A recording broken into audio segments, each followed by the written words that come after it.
ভাদ্র মাসের রোহিণী নক্ষত্র বৃষলগ্ন ও বুধবার মাঝরাতে মথুরার কারাগারে ভগবান শ্রীকৃষ্ণ জন্মগ্রহণ করেছিলেন। এই তিথিতে কৃষ্ণ ভক্তরা উপবাস করে মাঝরাতে কৃষ্ণের জন্মের পর তার পুজো করে থাকেন। মথুরা, বৃন্দাবন সহ সারা বিশ্বে সাড়ম্বরে এই উৎসব পালিত হচ্ছে। কৃষ্ণ জন্মাষ্টমীতে জয়ন্তী যোগ।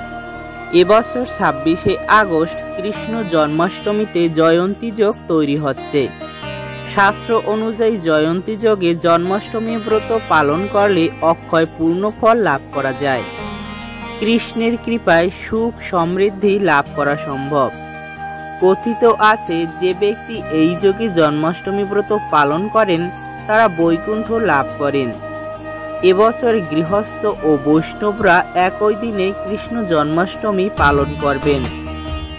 এবছর জন্মাষ্টমীর তিথি শুরু 26শে আগস্ট ভোর 3:40। অষ্টমী তিথি সমাপ্ত 27শে আগস্ট সকাল 2:20।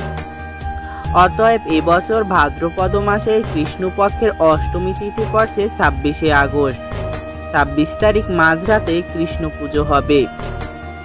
জন্মাষ্টমীতে রোহিণী নক্ষত্রের সময়। রোহিণী নক্ষত্র শুরু 26শে আগস্ট সন্ধ্যা 3:55। রোহিণী নক্ষত্র সমাপ্ত 27শে আগস্ট সকাল 2:20।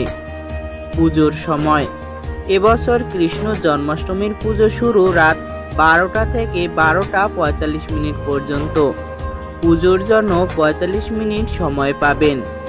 ব্রতভঙ্গ 27শে আগস্ট সকাল 11টা পর্যন্ত। তো বন্ধুরা, ভিডিওটি ভালো লাগলে চ্যানেলটি সাবস্ক্রাইব করে আমাদের পাশে থেকো। ধন্যবাদ সবাইকে।